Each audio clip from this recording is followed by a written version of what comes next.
నమస్కారం. నేను మీ సిరి. Welcome to నిన్ను కోరి. ఈరోజు కథ ప్రేమ చదరంగం ఎపిసోడ్ 136. రచించిన వారు బృందా గారు. ఇక కథలోకి వెళ్తే, పూజ నుదుటిన ముద్దు పెట్టిన ప్రేమ్, టెన్షన్ పడకు, నేనున్నానుగా, అంతా చూసుకుంటాను అని భరోసాగా అన్నాడు.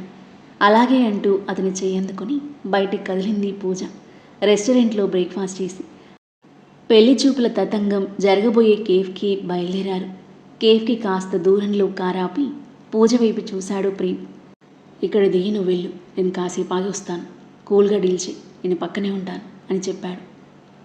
అలాగే అని డీప్ బ్రీత్ తీసుకొని పూజ కార్ దిగి వెళ్ళగా కాసేపటికి తలకి క్యాప్ పెట్టుకొని కళ్ళకి గాగుల్స్ పెట్టుకొని కేఫ్కి వెళ్ళిన ప్రేమ్ పూజని చూస్తూ వెళ్ళి తన టేబుల్ పక్కన కూర్చున్నాడు.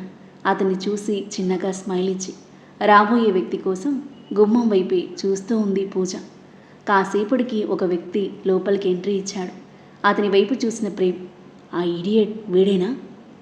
పిల్లల్ని ఎత్తుకుపోయే వాళ్ళ ఉన్నాడు. వీడి చింపాంజీ మొహానికి పూజ కావాల్సి వచ్చిందా అని గుర్రుగా వాడి వైపే చూస్తుంటే అతను వెళ్ళి పూజ వెనకాల టేబుల్ దగ్గర కూర్చున్నాడు. వీడు కాదా, మరి ఇంకెవడు? కొంచెం కూడా టైం సెన్స్ లేదు ఎదవకి అని తిట్టుకుంటూ మరో వ్యక్తి లోపలికి రాగా అతని వైపు చూశాడు. ఫార్మల్ డ్రెస్తో స్టైలిష్ హెయిర్ స్టైల్తో గాగుల్స్ పెట్టుకొని స్టైల్గా ఉన్నాడు. వీడేనా అని కనుబొమ్మలు ముడివేసి అతని వైపే కళ్ళప్పగించి చూస్తున్న ప్రేమ్ ఆ వ్యక్తి ఫోన్ చూస్తున్న పూజ వైపు చూసి చిన్నగా స్మైల్ ఇచ్చి తన వైపు అడుగులు వేసేసరికి అతని అని కన్ఫర్మ్ చేసుకున్నాడు ప్రేమ్. ఎదవా, టిప్ టాప్గా బాగానే ఉన్నాడు అని పళ్ళు కొరుక్కుంటూ తల తిప్పకుండా కళ్ళు మాత్రమే తిప్పి చూస్తున్నాడు ప్రేమ్. హాయ్ పూజ. అతని వాయిస్కి తలెత్తి చూసిన పూజ కళ్ళు ముడివండాయి. అతని ముఖం పరిచయస్తులాగే కనిపించింది. గాగుల్స్ తీసి సైడ్ స్మైల్ ఇస్తూ కళ్ళెగరీశాడు. తీక్షణంగా చూసిన పూజ అతనెవరో గుర్తొచ్చి కళ్ళు పెద్దవి చేసింది. దాదాపు సంవత్సరం క్రితం తమ రిలేటివ్స్ పెళ్లిలో జరిగిన సంఘటన ఆమె కళ్ళ ముందు కదలాడింది. అక్క, నిన్ను పెద్దమ్మ పిలుస్తుంది, అక్కడుంది అని పెళ్లికొడుకు గదివైపు చూపించి చెలివరుసయ్యే ఒక చిన్న అమ్మాయి చెప్పడంతో అటువైపుగా కదిలిన పూజ పెళ్లికొడుకు గది పక్క గదికి వెళ్ళగానే సడన్గా తన చేయి పట్టుకుని ఎవరో లోపలికి లాగడంతో ఒక్కసారిగా ఉలిక్కిపడి అరవబోయింది. అంతలోనే ఆమె నోటిని మూసేసింది ఆ వ్యక్తి చెయ్యి. హే పూజ, అరవకు. ఐఎమ్ చరణ్, నీకు భావనవుతాను. నిన్ను పిలిచింది నేనే, మీ అమ్మ కాదు. చెవి దగ్గర మెల్లిగా వినిపించింది అతని స్వరం. కోపంగా తన నోటి మీదున్న అతని చెయ్యి 2 చేతులతో తీయబోతుంటే మరింత గట్టిగా అదిమిపట్టి, అంత కష్టపడకు, నేనే వదిలేస్తాను, నువ్వు అరవను అంటే అన్నాడు. అరవను అన్నట్టుగా నిలువున తలాడించింది. వెంటనే ఆమె నోటి మీద నుండి చేయి తీసేశాడు. గిరున అతని వైపు తిరిగి కోపంగా చూసింది పూజ. హాయ్ అన్నాడు నవ్వుతూ. అతని తేరిపారా చూసి పూజ బయటికి వెళ్ళబోతుంటే చేయి పట్టి లాగి డోర్ వేసి డోర్కి అడ్డంగా నిలబడ్డాడు. ఒక్క క్షణం భయం వేసింది పూజకి. ఏయ్, ఏం చేస్తున్నావు? ఒక అమ్మాయితో ఇలా బిహేవ్ చేయడానికి బుద్ధి లేదా నీకు? మర్యాదగా పక్కకు తప్పుకో, లేదంటే అందరికీ చెప్తాను అంది చూపుడు వేలు చూపిస్తూ కోపంగా. అవ్వో, నా మరదలు గడుసుదే, అంత కోపం ఎందుకు? నేనేమి చేయనులే, జస్ట్ 2 minutes మాట్లాడి వదిలేస్తాను, కామ్గా ఉండు అన్నాడు. అసహనంగా చూసింది పూజ. Just 2 minutes. ఇంకేం చేయలేక చేతులు కట్టుకుని నిలబడింది పక్కకు చూస్తూ. నన్నెప్పుడూ చూడలేదు కదా నువ్వు? నేను కూడా నిన్ను ఫస్ట్ టైం చూడడం. నేను నీకు భావనవుతాను. మీ నానమ్మ అక్క వాళ్ళ సైడ్, కొంచెం లాంగ్ రిలేషన్లే. డైరెక్ట్గా పాయింట్కి వస్తాను. నిన్ను చూడగానే ఫ్లాట్ అయిపోయాను. అతని మాటలకు చురుకుగా తల తిప్పి చూసింది. నిజంగానే ఈ లంగా ఓణిలో సూపర్ హాట్గా ఉన్నావు, సీమ్లా యాపిల్లా. అతని చూపులు ఆమె నడుంపై నిలవడంతో ఇబ్బందిగా ఫీల్ అవుతూ ఓణి సర్దుకుంది పూజ. నాకు బాగా నచ్చేశావు. పెళ్ళంటూ చేసుకుంటే నిన్నే చేసుకోవాలని ఫిక్స్ అయిపోయాను. ఒక పిచ్చి చూపు చూసింది పూజ. ఏయ్, ఏం మాట్లాడుతున్నావు నువ్వు? నిజం పూజ, నిన్ను చూసిన వెంటనే నీ గురించి ఎంక్వైరీ చేశాను. అందంలోనే కాదు, క్యారెక్టర్లోనూ 100/100 ఇస్తున్నారు అందరూ. నిన్ను వదిలేది లేదు. మన బంధువుల్లో నాకన్నా అందగాడు లేడు, ఆస్తి పరుడు లేడు. నాకు నువ్వు నచ్చడం నీ అదృష్టం. I like you so much. నా ప్రపోజల్ గురించి ఆలోచించు. ఓరగా చూస్తున్న అతని కళ్ళ నిండుగా కామం కనిపిస్తుంది. చిరాకుగా చూసి మొహం తిప్పేసుకుంది పూజ. నవ్వుతూ పగకు తొలిగి తనకి దారి ఇవ్వగా టక్కున డోర్ తీసుకుని బయటికి పరిగెత్తింది పూజ. ఆమె వెనుకే వెళ్ళాడు అతను తనని చూస్తున్న వంకర చూపులు కంపరంగా అనిపిస్తుంటే అక్కడ ఉండలేకపోయింది పూజ. హెడేక్ అని అబద్ధం చెప్పి పెళ్లి నుండి ఇంటికి వెళ్ళిపోయింది. ఆ తరువాత అతని గురించి క్యాజువల్గా తన కజిన్ దగ్గర ఆరా తీస్తే తెలిసింది తనకి అతనికి లేని చెడు అలవాట్లు లేవని, అమ్మాయిల పిచ్చి అని, గర్ల్ ఫ్రెండ్ కూడా ఉందని. అందరితో అతని విషయం వదిలేసింది. ఆ తర్వాత అతను ఎప్పుడూ కనిపించలేదు. అతని విషయమే మర్చిపోయింది. సంవత్సరం తర్వాత అతన్ని మళ్ళీ చూడడం. ఆలోచనలో నుండి బయటకొచ్చి కోపంతో కూడిన చిరాకుతో చూసింది అతని వైపు. గుర్తొచ్చానా? అయినా మర్చిపోయే కటౌట్ కాదుగా. కన్నగీటుతూ ఆమె ఎదురుగా కూర్చున్నాడు. ప్రేమ్కి చిరెత్తుకొచ్చింది. తన చేతిలో ఉన్న టిష్యూని గట్టిగా నలిపేస్తూ చూస్తున్నాడు. ఇడియట్, ఇలా తగులుకున్నాడేంటి నన్ను? అందుకేనా ఫోటో సెండ్ చేయొద్దని డైరెక్ట్గా కలుస్తామని నాన్న వాళ్ళతో చెప్పాడు అని లోపల అనుకుంటూ అతని వైపు చూసింది. సి మిస్టర్ చరణ్ అని వాయిస్తో పాటు ఐబ్రోస్ రేస్ చేస్తూ అన్నాడు. హా మిస్టర్ చరణ్, పెళ్లి చూపులు నీతోనే అని తెలిస్తే నేను అస్సలు వచ్చేదాన్ని కాదు. అందుకే కదా చెప్పలేదు అన్నాడు వెంటనే. డైరెక్ట్గా పాయింట్కి వస్తున్నాను. నాకు నువ్వంటే అస్సలు ఇష్టం లేదు. ఏ, ఎందుకు అడిగాడు సూటిగా చూస్తూ. నీ బిహేవియర్ నాకు నచ్చలేదు. అండ్ నీ గురించి నాకు మొత్తం తెలుసు. అందరి ముందు మాత్రం రాముడు మంచి బాలుడే నటిస్తావు. వెనకాల వేసేవన్నీ ఏదో వేషాలు. Oh really? Do you have a proof? What? నేను ఎదవను అని ప్రూవ్ చేసే ఒక్క ప్రూఫ్ అయినా ఉందా నీ దగ్గర? లేదు కదా. మరి మీ వాళ్ళు ఎలా నమ్ముతారు పూజ అన్నాడు సైడ్ స్మైల్తో. నమ్మినా నమ్మకపోయినా ఐ డోంట్ కేర్. నా ఇష్టాన్ని కాదని మా వాళ్ళు పెళ్లి చేయరు. ఇంకోసారి నన్ను డిస్టర్బ్ చేయకు అని లేచి వెళ్ళబోతున్న ఆమె అతను ఫోన్లో ఓపెన్ చేసిన పిక్ చూసి కళ్ళు తేలేస్తూ అక్కడే ఆగిపోయింది. ఇప్పుడు కూడా వెళ్తావా అన్నాడు కళ్ళెగరేస్తూ. ముందుకు అడుగు వేయలేకపోయింది పూజ. ప్రేమ్ను కళ్ళు తిప్పి ఒకసారి చూసి వెనక్కి అడుగు వేసి చైర్లో కూలబడింది. ప్రేమ్ అయోమయంగా చూస్తున్నాడు. వాళ్ళ మాటలేవి అతనికి వినిపించకపోవడంతో అక్కడ జరుగుతుందేమీ అర్థం కావట్లేదు అతనికి.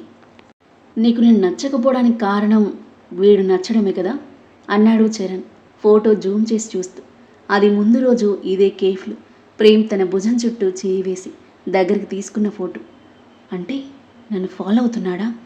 పూజ గుండెల్లో కలవరం మొదలైంది. తనని తాను నిలవరించుకుని అతని వైపు చూసింది. ఏంటిది? నన్ను ఫాలో అయ్యి ఫొటోస్ తీసి బ్లాక్మెయిల్ చేసి పెళ్లి చేసుకోవాలి అనుకుంటున్నావా? అది అస్సలు జరగదు మిస్టర్ చరణ్. నేను తను ప్రేమించుకుంటున్నాం.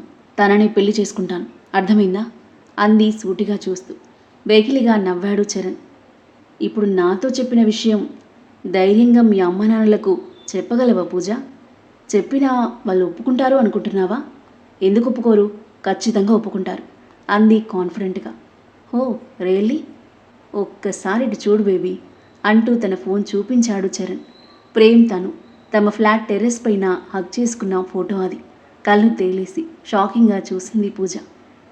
ఇలాంటి అద్భుతమైన దృశ్యాలు ఇంకా ఉన్నాయి అంటూ మరో ఫోటో చూపించాడు. ఫ్లాట్ గార్డెన్లో తను ప్రేమ్ ఒడిలో తలపెట్టుకుని పడుకున్న ఫోటో, ప్రేమ్ తన బుగ్గ మీద ముద్దు పెడుతున్నట్టున్న మరో ఫోటో. అవన్నీ చూసి మైండ్ బ్లాంక్ అయిపోయింది పూజకి. కాళ్ళు చేతులు సన్నగా వనకసాగాయి. ఏమని చెప్తావు మీ వాళ్ళకి? అతన్ని ప్రేమిస్తున్నాను, పెళ్లి చేసుకుంటాను అనా? నువ్వు చెప్పడానికంటే ముందే ఇవి మీ వాళ్ళ ఫోన్లోకి వెళ్ళిపోతాయి. వాటిని చూసి మీ అమ్మనాళ్ళ గుండె తట్టుకోగలదా? వాళ్ళకేం సమాధానం చెప్తావు? పెళ్ళికి ముందే అతనితో కలిసి ఉంటున్నాను అని చెప్తావా? మీ ఇద్దరి వ్యవహారం ముద్దుల నుండి హద్దులు దాటే వరకు వెళ్ళింది అని చెప్తావా? కళ్ళు చిన్నవి చేసి చూస్తూ అన్నాడు. Mister, mind your words. కోపంలో కాస్త గట్టిగా వినిపించిన ఆ మాటలు ప్రేమ్ చెవికి చేరి కోపంగా చూశాడు చరణ్ వైపు. అప్పటిదాకా నార్మల్గా మాట్లాడుకుంటున్నారు అనుకున్నాడు, కానీ సంథింగ్ రాంగ్ అని అర్థమైంది ప్రేమ్కి. వెంటనే పూజకి మెసేజ్ చేశాడు. ఏమైంది పూజ? వాడేమైనా ఇబ్బంది పెడుతున్నాడా? నేను రానా అని మెసేజ్ సౌండ్కి ఓపెన్ చేసి చూసింది Pooja. No problem Prem, be cool అని మెసేజ్ చేసి కోపంగా చరణ్ వైపు చూసింది. తప్పుగా మాట్లాడితే చెప్పు తెగుద్ది. నా క్యారెక్టర్ గురించి తక్కువగా మాట్లాడితే అస్సలు ఊరుకోను. మేము కలిసి ఉండట్లేదు. తను ఉండే ఫ్లాట్ పెంట్ హౌస్లో ఉంటున్నాను నేను. అండ్ నా లిమిట్స్లో నేనున్నాను. Don't you dare to speak like that. ఎవరు వినకూడదని వీలైనంత మెల్లిగా చెప్పిన ఘాటుగానే వినిపించాయి చరణ్ చెవులకు. చిన్నగా నవ్వాడు చరణ్. That's great. అయితే మీరు హద్దు దాటలేదన్నమాట. సూపర్. I'm so happy. ఒకవేళ హద్దు దాటినా నాకు ఎలాంటి ప్రాబ్లం లేదు. నేను ఎంతోమంది అమ్మాయిలతో ఎంజాయ్ చేశాను, నువ్వు చేయొచ్చు. బట్ పెళ్లి తర్వాత నాతో మాత్రమే ఉండాలి. అతని మాటలకు అసహ్యంగా చూసింది పూజ. వాళ్ళ మాటలు వినపడకపోయినా పూజ ఫేస్లో కోపం ప్రేమ్కి కనబడుతూనే ఉంది. గొడవ చేయకూడదు అని తనని తాను కంట్రోల్ చేసుకుంటూ గమనిస్తున్నాడు ఇద్దరిని. నువ్వు వాణ్ణి ప్రేమించినా సరే పెళ్ళి మాత్రం నాతోనే జరగాలి. నేను ఫస్ట్ టైం చూసినప్పుడే నువ్వే నా వైఫ్ అని ఫిక్స్ అయ్యా. ఆస్తులున్న అమ్మాయిని ఇవ్వాలి అంటే జాబ్ కూడా చూస్తారుగా, అందుకే మంచి జాబ్ కొట్టా. లాస్ట్ వీకే నీ కంపెనీలో జాయిన్ అయ్యి నీ ఆఫీస్లో అడుగుపెట్టా. తీరా చూస్తే నువ్వు ఇంకొకరితో చెట్టా పట్టాలు వేసుకొని తిరుగుతున్నావు. నిన్ను ఫాలో అయ్యి ఈ క్యూట్ ఫొటోస్ తీశాను. నీ లవర్ ఇక్కడే పక్కనే ఉన్నాడని కూడా తెలుసు. నివరైపోయింది పూజ. తన వెనుక ఇంత జరుగుతుందని అసలు ఊహించలేదు తను. పూజ, నువ్వు పెళ్ళికి ఒప్పుకోలేదంటే ఈ ఫొటోస్ మీ అమ్మానాన్నలతో పాటు మన ఫ్యామిలీ అందరి ఫోన్లలోకి వెళ్తాయి. మీ నాన్న పరువు ప్రతిష్టలు పోయాయని గుండె పగిలి చేస్తాడు. బెదురుగా చూసింది పూజ. ఆమె గుండెల్లో దడ మొదలైంది. అందరూ నిన్ను ఎలా చూస్తారో నీ ఊహకే వదిలేస్తున్నా. మన ఆఫీస్లో కూడా మీ ఫోటోలు హల్చల్ చేస్తాయి. ఉన్న జాబ్ ఊడుతుంది. మీ అమ్మానాన్నలను బాధపెట్టి పరువు పోగొట్టుకుని జాబ్ పోగొట్టుకుని దీన స్థితిలో నన్ను పెళ్లి చేసుకుంటావా? లేదంటే ఇవేవీ జరగకుండా గౌరవప్రదంగా పెళ్లి చేసుకుంటావా అనేది నీ ఇష్టం. ఎలా అయినా మన పెళ్లి జరిగి తీరుతుంది. బట్ అది ఎలా అనేది నువ్వు తీసుకునే నిర్ణయంపై డిపెండ్ అయి ఉంటుంది. నీకు తెలివి ఉంది అనుకుంటున్నాను. వాడి కోసం నీ లైఫ్ను, కెరియర్ను, నీ పేరెంట్స్ లైఫ్ను, పరువును పణంగా పెట్టవు అనుకుంటున్నాను. బాగా ఆలోచించి రేపటి వరకు మంచి డెసిషన్ తీసుకో. రేపే ఫ్యామిలీతో మీ ఇంటికి వస్తున్నాను అఫీషియల్ పెళ్లి చూపులకు. అండ్ వరి అవ్వకు, నిన్ను మహారాణిలా చూసుకుంటాను. ఓరగా చూస్తూ టేబుల్పై ఉన్న ఆమె చేయి పట్టుకోబోతే వెనక్కి తీసుకుంది పూజ. చిన్నగా నవ్వాడు. బాయ్ డార్లింగ్, టుమారో మీట్ అవుదాం అని లేచిన చరణ్ బ్లాంక్గా చూస్తున్న పూజ వైపు చూసి తనని లాక్ చేశానని విజయ్ గర్వంతో నవ్వుకొని తమని చూస్తున్న ప్రేమ్ వైపు ఒక లుక్ ఇచ్చాడు. వెంటనే చూపు మరల్చుకున్న ప్రేమ్ చరణ్ బయటకు వెళ్ళి కారులో వెళ్ళే వరకు చూసి పరుగున పూజ దగ్గరకు వచ్చి కూర్చున్నాడు. పూజ, ఏమైంది? ఏం మాట్లాడావు వాడితో? రిజెక్ట్ చేసావా వాణ్ణి? ఏమన్నాడు ఫైనల్గా అని అడిగాడు కాస్త టెన్షన్తో కూడిన ఆతృతతో. చరణ్ మాటలకు గుండె దడ పెరిగి మైండ్ అంతా ముద్దు బారిపోయినట్టుగా ఉండగా ఏం మాట్లాడకుండా బ్లాంక్గా చూస్తుంది పూజ. ఏమైంది పూజ? మాట్లాడు. ఆమె భుజాలు పట్టుకుని కుదిపేసరికి తేరుకొని అతని వైపు కలవరంతో చూసింది. ఆ తర్వాత ఏం జరగబోతుంది? చరణ్ ఫోటోలతో తనని బ్లాక్మెయిల్ చేసింది పూజ ప్రేమ్కి చెప్తుందా లేదా? చరణ్ విషయంలో తను ఎలాంటి నిర్ణయం తీసుకోబోతుంది? బ్లాక్మెయిల్కి తలొగ్గి అతనితో పెళ్లి ఒప్పుకుంటుందా, లేదా నిజాన్ని ప్రేమ్కి చెప్పేస్తుందా? వీరిద్దరి ప్రేమ ప్రయాణం ఎలాంటి మలుపు తిరగబోతుంది? ఈ ప్రేమ చదరంగంలో ఎలాంటి సన్నివేశాలు చోటు చేసుకోబోతున్నాయి? అద్భుతమైన కథనంతో, ఊహకందని మలుపులతో, మనసును హత్తుకునే సన్నివేశాలతో ఎంతో ఆసక్తిగా సాగి ఈ కథ యొక్క నెక్స్ట్ ఎపిసోడ్ కోసం మన నెక్స్ట్ వీడియో చూడండి. కథ నచ్చితే లైక్ చేయండి. ఈ కథపై మీ అభిప్రాయాన్ని తప్పకుండా కామెంట్ చేయండి. ఇంకా ఇలాంటి ఇంట్రెస్టింగ్ స్టోరీస్ కోసం మన ఛానల్ని సబ్స్క్రైబ్ చేయండి. Thank you for listening.